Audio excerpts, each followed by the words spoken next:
Chapter 29, The Growing Ministry. As Jesus continued his teachings, crowds grew larger. Many followed him not only for his miracles, but for the truth and grace in his words.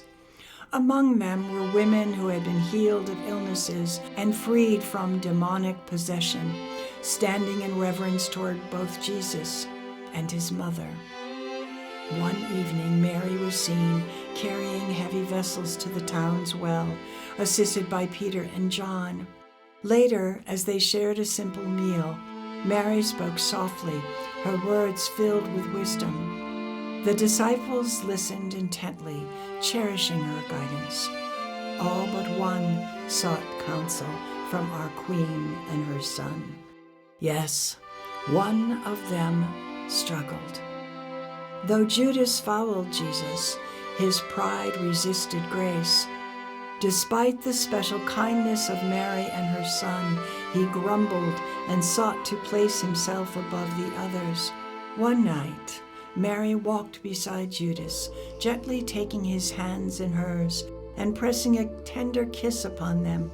Her voice was soft and filled with love. "Think carefully about your intentions, my dear.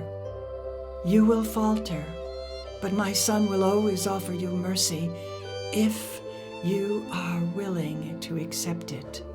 But Judas's heart hardened. Later, in frustration, he sought reassurances from Jesus. Kneeling before him, Jesus looked at him with sorrowful understanding. "Do you truly know what you seek?